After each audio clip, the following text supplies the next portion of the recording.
Chers camarades, chers concitoyens, nous sommes aujourd'hui rassemblés pour le 230e anniversaire de la bataille de Valmy et également les 30 ans du non qui malheureusement ne l'a pas emporté de justesse au traité de Maastricht. Donc c'est aujourd'hui extrêmement important de commémorer ces batailles républicaines à l'heure où on a des attaques répétées contre l'indivisibilité de la République, des attaques répétées contre toutes les conquêtes sociales et dans ce moment où la paix mondiale est extrêmement menacée. Donc j'appelle premièrement Mathieu Varnier, secrétaire général de l'association Courriel qui défend la langue française. Chers amis, merci au PRCF pour son invitation. Dans la bataille des idées, les mots sont nos soldats. Ils n'ont pas tous la même valeur, le même poids au combat. La fenêtre d'Overton, cette convention de Genève de la pensée, en rétrograde certains et d'autres, sont des vétérans, scandés dans toutes nos luttes, respectés par les militants. Plus que jamais dans cette société des médias et de la surinformation, si bien décrite par Noam Chomsky, la capacité à éveiller les consciences dépend de la disponibilité des mots et des concepts qu'ils portent.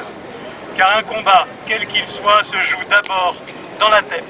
Mais si vous êtes venus aujourd'hui, poignée farouche de citoyens, vous le savez déjà. Chaque fois que vous avez vibré au discours d'un tribun, chaque fois qu'un mot noble a éveillé en vous la fierté de vous y reconnaître et l'ardeur de vous en réclamer, vous l'avez senti. Les mots, ces mots que nous agençons machinalement et avec lesquels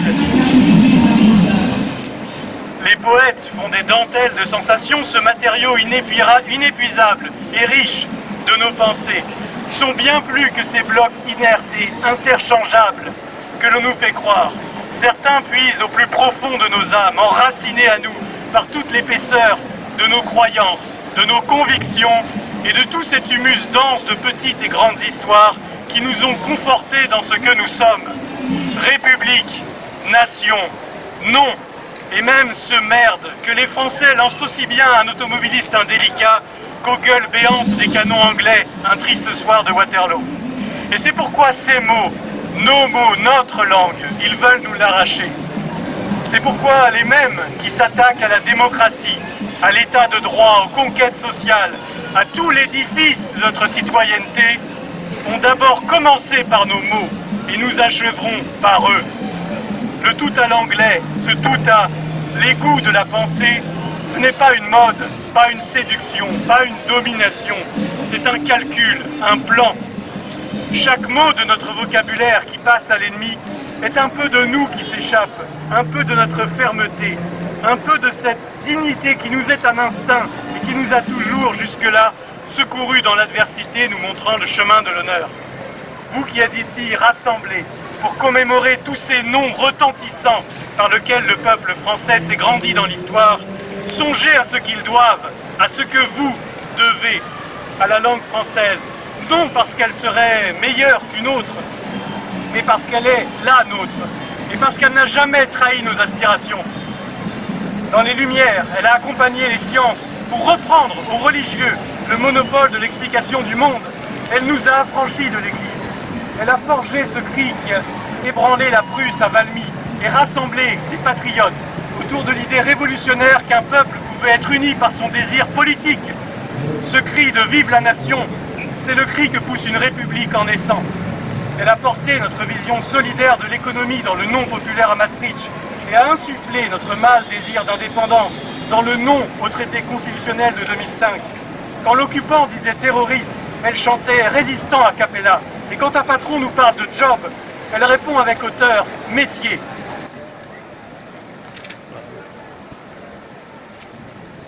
Alors défendez-vous, défendez-la, défendez cette part de vous-même que vous lui devez et que vous transmettrez par elle.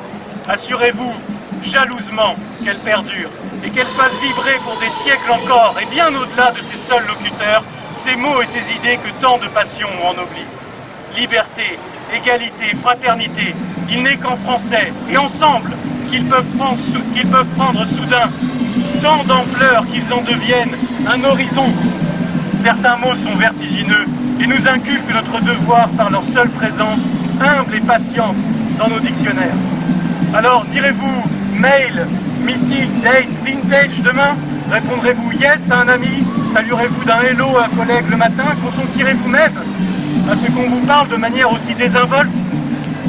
Allez-vous accepter passivement qu'autour de vous, les citoyens soient lentement réduits à de neutres consommateurs mondialisés, anesthésiés aux euphémismes sociaux du globish, coupés de leurs racines sémantiques, atrophiés de cette sensibilité et de cette culture par lequel les Français parlent aux Français?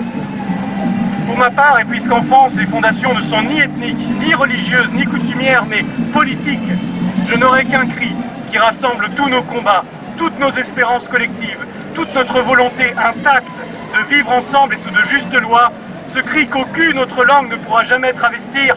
Vive la nation!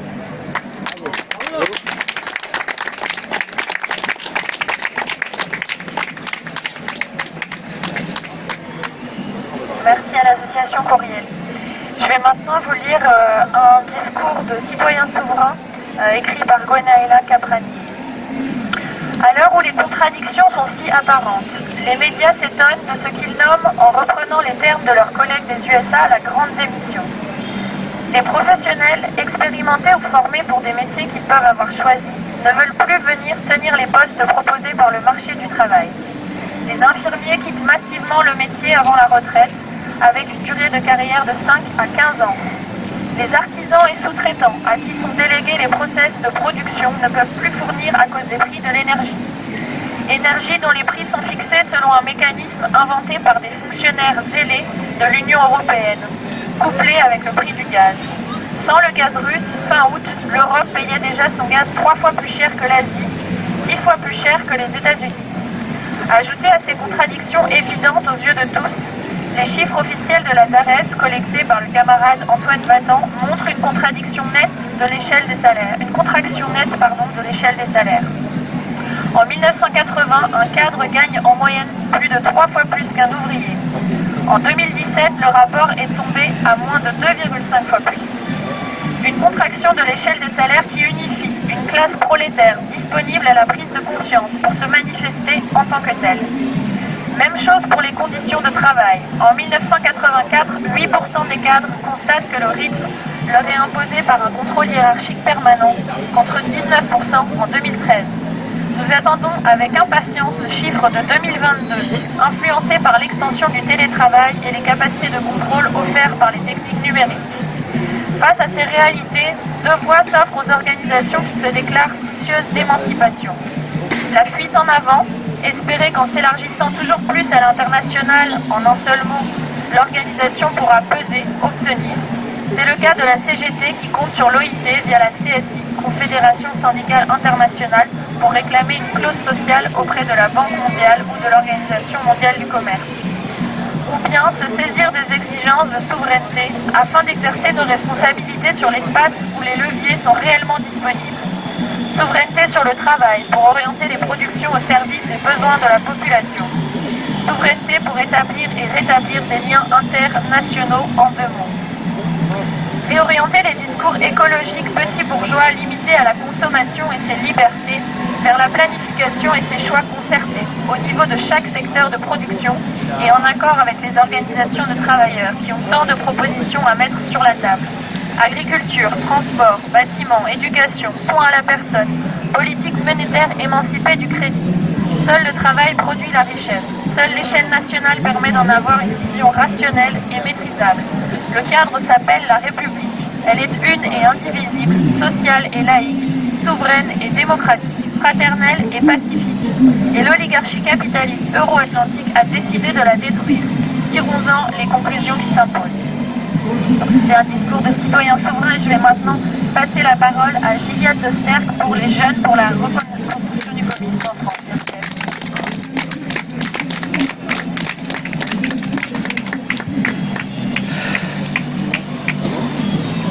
Bien, chers amis, chers camarades, bonjour à toutes et tous. Je remercie le PRCF de nous permettre d'exprimer aujourd'hui, à ce rassemblement, la ferme volonté des militants de la JRCF, la Jeunesse pour la Renaissance communiste en France, de combattre pour qu'en France, nous reconstruisions une république fraternelle, indépendante, sociale, écologique et pacifique. Il en va de l'avenir de la jeunesse de France, de notre avenir, de celui de tous les jeunes citoyens et citoyennes, les futurs travailleurs et travailleuses de la nation, que nous nous donnions une chance de nous assurer cet avenir. Pour cela, il faut que l'ensemble des organisations des jeunes progressistes, patriotes antifascistes et républicains brisent une bonne fois pour toutes le tabou de la construction européenne. Il n'est plus temps aux tergiversations à ce sujet alors que l'Union européenne, pilotée par l'impérialisme allemand et par son vassal français, attaque sur tous les fronts le peuple de France et ses conquêtes sociales et donc l'avenir de sa jeunesse. Des retraites qu'on imagine même plus pouvoir toucher, des salaires à la hauteur de la considération que porte le patronat pour la jeunesse, des prix de logement devenus inabordables, des études devenues inaccessibles, même l'alimentation quotidienne devient économiquement impossible pour de plus en plus de jeunes Français. Quelle est la cause de ce constat, si ce n'est la volonté politique de l'Union européenne capitaliste, supranationale et antidémocratique, et donc des gouvernements français qui se sont succédés pour appliquer servilement cette politique, d'en terminer avec l'ensemble de l'héritage frondeur, résistant et révolutionnaire du peuple de France. Cet héritage qui en réalité a animé toute l'histoire de la nation française, de la fondation des communes et de l'embryon de démocratie communale au Moyen-Âge, aux grandes conquêtes antifascistes et ouvrières du XXe siècle, en passant par les conquêtes démocratiques de la Révolution française et des nombreuses frondes parisiennes, urbaines et rurales du XIXe siècle. Cet héritage qu'ils veulent détruire, car l'histoire de cette nation le porte intrinsèquement depuis toujours, certes, non sans contradiction, mais comme un pays qui mène, et comme le disait Marx, la lutte des classes jusqu'au bout, et qu'on ne peut débarrasser des conquêtes sociales, démocratiques et nationales qu'en cherchant à le fondre dans une cauchemardesque souveraineté européenne. De la même manière, il n'est pas possible pour les classes dominantes capitalistes et 100% européistes d'en finir avec ces conquêtes sociales qui limitent encore leurs profits sans s'attaquer au socle national sur lequel elles reposent. Et cette paix mondiale, plus que jamais mise au péril par la volonté inébranlable de l'OTAN et de l'ensemble du bloc impérialiste euro-atlantique d'imposer au reste du monde, et en premier lieu à la Fédération de Russie et à la République populaire de Chine, son hégémonie et sa seule diplomatie guerrière. Cette paix à laquelle nous tenons, et qui, compte tenu de l'arsenal nucléaire mondial, est la dernière digue nous assurant la possibilité de lutter pour notre avenir. Cette paix, nous devons l'imposer aux va-t-en-guerre et aux classes dominantes qui ne rêvent que d'aventure vers l'Est et d'écraser une bonne fois pour toutes tous ceux et toutes celles qui refuseraient la nouvelle union sacrée et leur projet de souveraineté européenne. Jeunes travailleurs salariés, ouvriers, étudiants, apprentis ou au chômage, notre avenir est bien sombre. Mais nos luttes toujours plus nombreuses ne cessent de mettre en lumière notre ennemi. Vous avez toute votre part dans ce combat pour une nouvelle république fraternelle, indépendante, sociale, pacifique et écologique.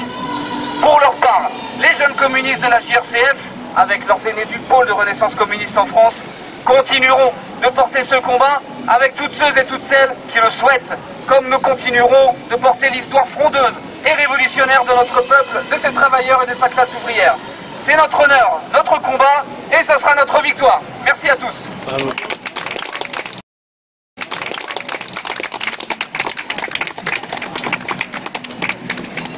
Merci Juliette. Je vais maintenant lire un texte d'Alcide Carton de l'association Les Amis de Robespierre pour le bicentenaire de la Révolution. Chers amis, je vous remercie pour votre invitation à commémorer Valmy et le référendum dit de Maastricht. Comme je l'ai dit à Fadi, une mauvaise chute de vélo m'a valu une luxation de l'épaule qui tarde à se réparer et je vous prie de m'excuser mon absence. La RBR, les Amis de Robespierre, qui est une société historique d'éducation populaire dont le but est d'interroger l'histoire de la Révolution française et la réalité du rôle qui joue à Robespierre par nous. Parmi nos tâches, nous avons à cœur de rappeler que la République ne naquit pas en 1875 et encore moins au moment de la naissance de l'école, vers 1882, comme voudraient nous le faire croire les programmes scolaires de l'école primaire, mais que sa déclaration fut le premier acte législatif de la Convention, les 21 et 22 septembre 1792, mettant fin à la royauté. Elle décréta par le même temps que commençait une nouvelle ère pour la France et qu'à partir de cette date commençait l'an 1 de la République. Elle se fixa l'ordre du jour prioritaire de doter notre pays d'une nouvelle constitution dans les meilleurs délais. Nos conventionnels courageux apprirent alors que les sans-culottes venaient de repousser les coalisés aux portes de Paris en les arrêtant à Valmy, qui demeure une belle victoire du peuple mobilisé pour défendre la nation. Après 6 mois d'une guerre déclarée par le roi et le gouvernement girondin de la précédente législative, espérant ainsi sauver la royauté et faire périr les révolutionnaires les plus militants, réduire à néant les espoirs du peuple, celui-ci envoyait aux réactionnaires de l'époque une cinglante réponse. La mobilisation populaire qui fit dire à Goethe « De ce jour et de ce lieu date une ère nouvelle de l'histoire du monde et vous pourrez dire j'y étais ». La victoire de Valmy. Le peuple, alors, signifiait, quoi qu'on dise aujourd'hui, et même s'il faut admettre la complexité des événements, combien il était attaché à 3 idéaux simples, la liberté, l'égalité réelle et la fraternité, sans laquelle les 2 premiers sont vains et qui signifie aussi que chacun appartenait à une même nation dont il défendait la souveraineté. Aujourd'hui, nous sommes confrontés à une tentative à droite de réécriture de notre histoire nationale, dans laquelle le peuple, dans sa lutte pour la justice et l'égalité sociale, est absent. Si Zemmour y participe avec un tel excès que cela devient dangereusement risible, il n'est pas le seul, puisque le président de la République, oubliant son rôle, en finit par oublier qu'avant la 3e qu'il célébra l'an dernier, les 2 premières, trop sulfureuses à son goût, et que les médias emboîtent le pas, sachant que interroger cette période de notre histoire toujours inachevée est antinomique avec leur but. Et s'agissant de l'Europe et de la paix, cela paraît tellement évident. Je vous souhaite solidairement une très belle journée et au retour de jeter un coup d'œil sur notre site internet. Alice Carton.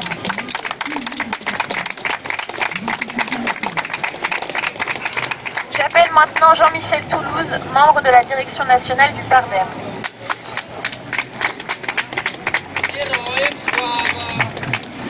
Bon, merci d'abord au PRCF pour cette invitation.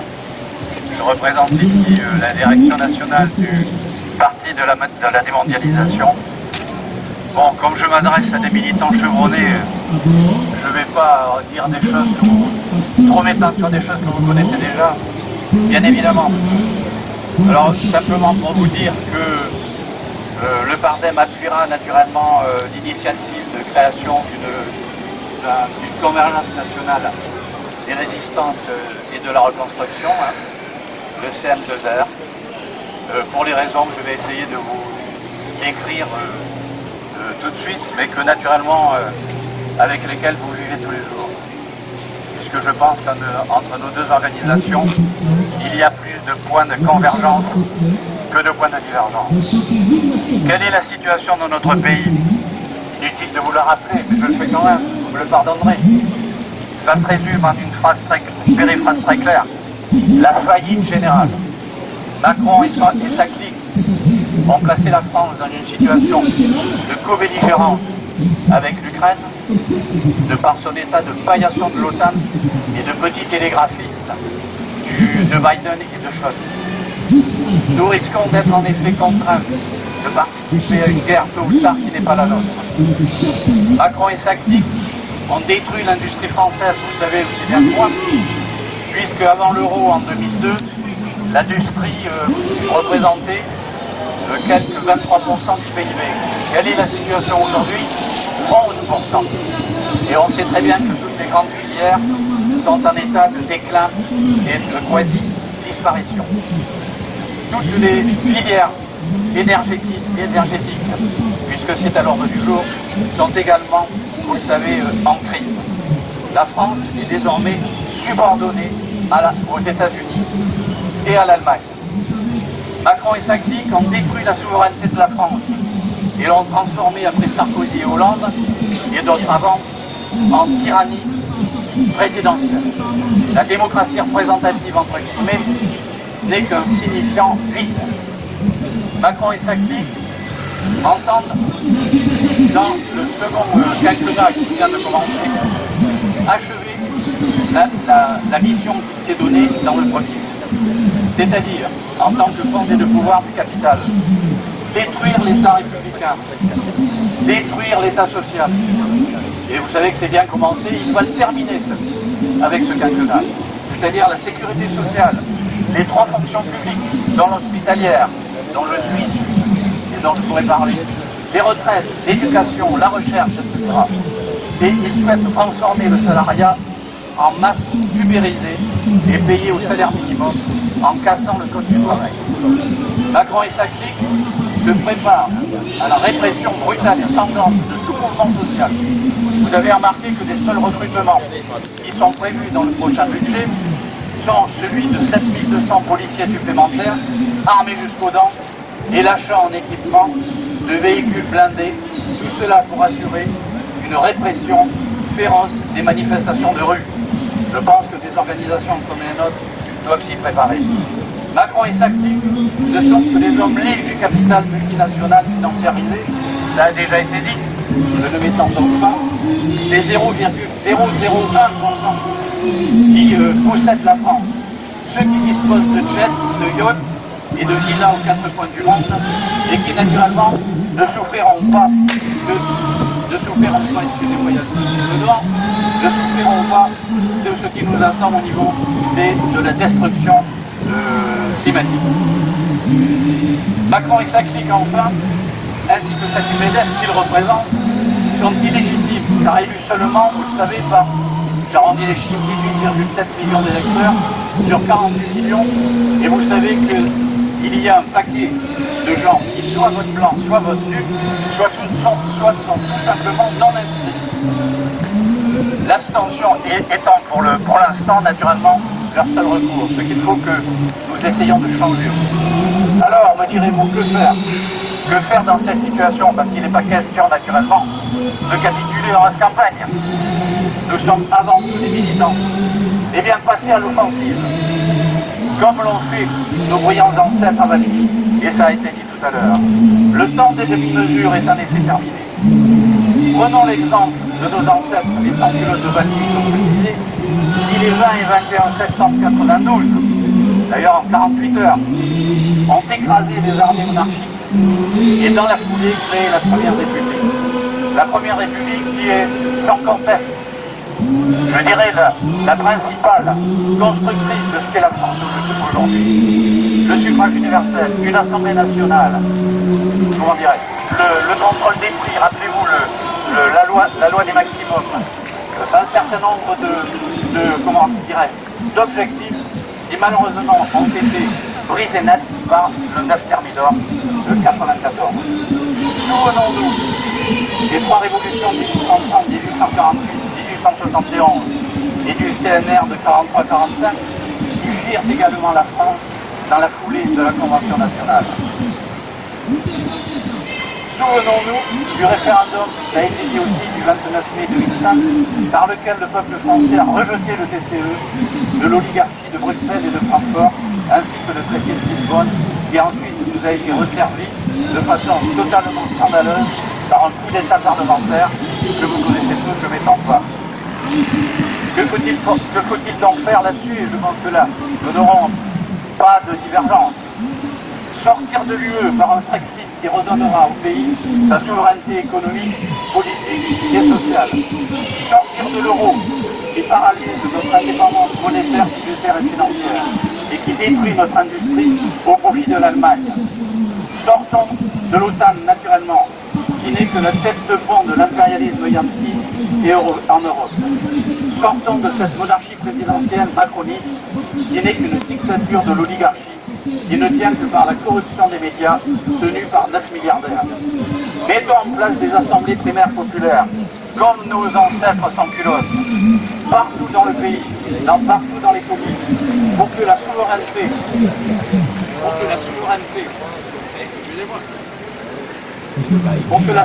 populaire soit regagnée partout dans le pays. Créons en effet, comme les Gilets jaunes nous l'ont montré, des espaces de débat et de décision sur les ronds-points dans les communes, qui se fédéreront au niveau national et incarneront ainsi une dualité de pouvoir contre le capital et ses politiciens. Vous vous souvenez que dès début décembre 2018, c'est-à-dire 15 jours après le début du mouvement des Gilets jaunes, Macron a fait dégager au bulldozer tous les ronds-points. Je pense qu'il est inutile de vous préciser pourquoi il a fait ça. C'est que naturellement, il craignait qu'une dualité de pouvoir soit mise en place dans le pays. Et là, les Gilets jaunes n'ont pas eu le temps de s'organiser au niveau national. Ça a été leur grand défaut. Mais nous admirons quand même leur mouvement, parce que sous les braises, sous les cendres, naturellement, sont encore les braises.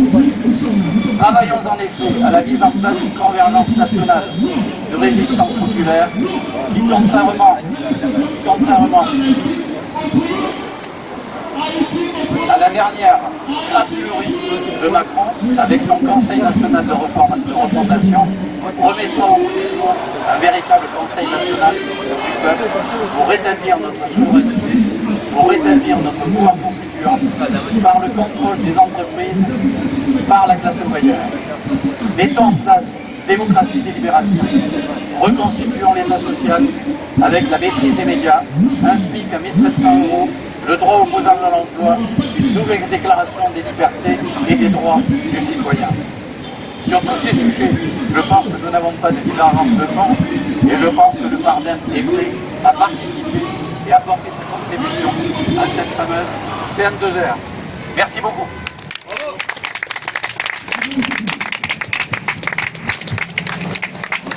J'appelle maintenant pour terminer Fatih Hassen, secrétaire national du PRCF, qui donc a organisé ce rassemblement.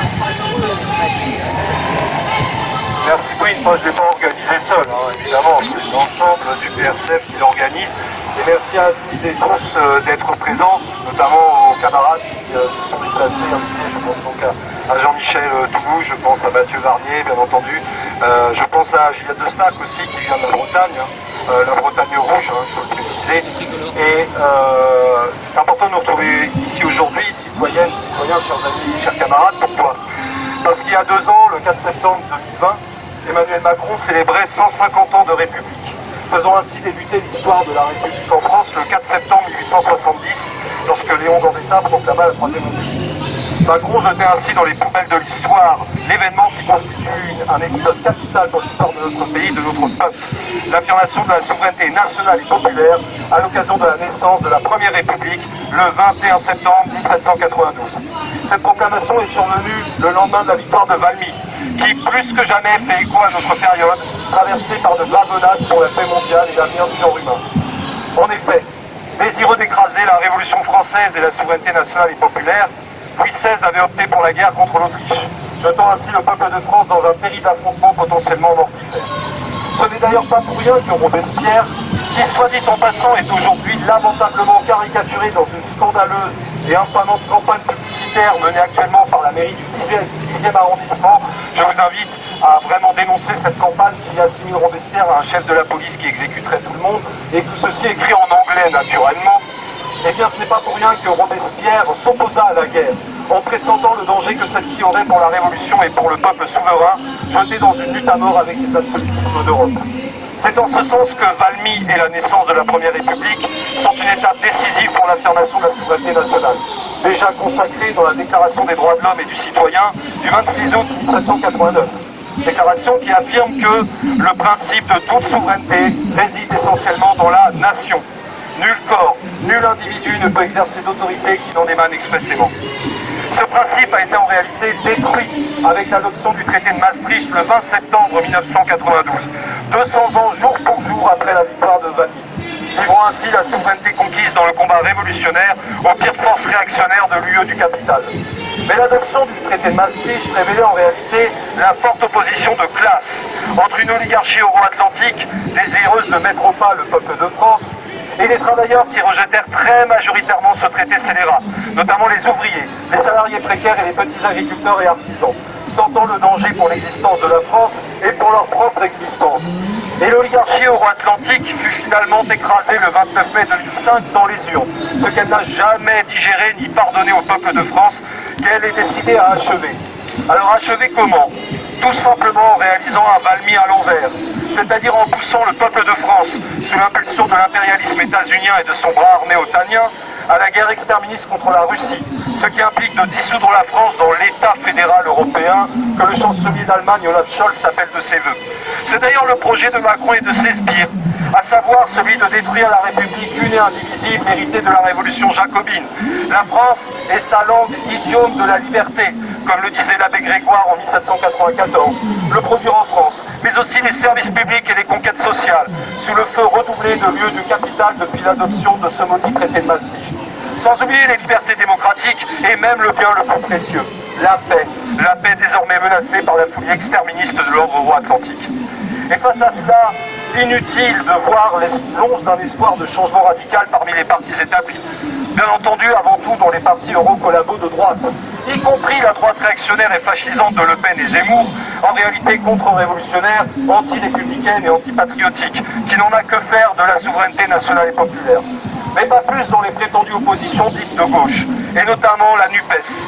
Attelage de briques et de brocs accordant la part belle aux eurobobos du prétendu Parti Socialiste et d'Europe Écologie Les Verts, et qui de surcroît chaque jour sombre dans de pitoyables règlements de compte internes.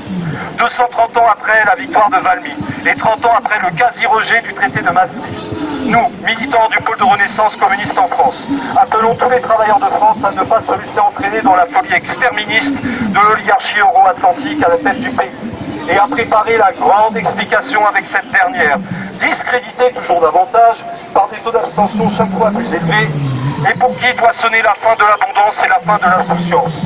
Communistes refusant l'euromutation du PCF, insoumis hostile à l'abandon de la ligne souverainiste portée par la France insoumise en 2017. Syndicalistes de combat écœurés, voire même pourchassés par les directions euroconfédérales adeptes d'un mensonger dialogue social et d'une utopique Europe sociale.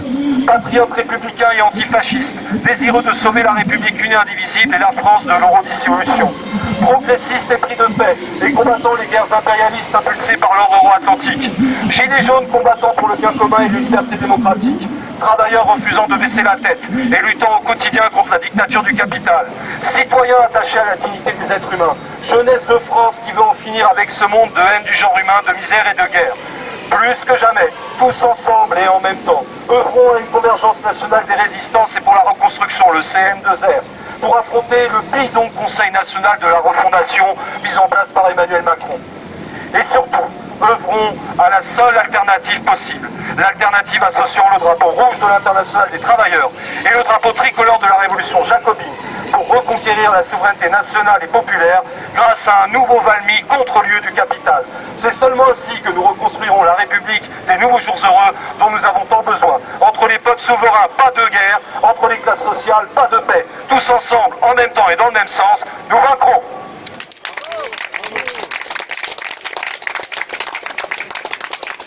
Tous les participants et ensuite donc merci à l'association Courriel, au Pardem, à l'association des Amis de Robespierre pour le bicentenaire de la Révolution, au JRCF et au PRCF.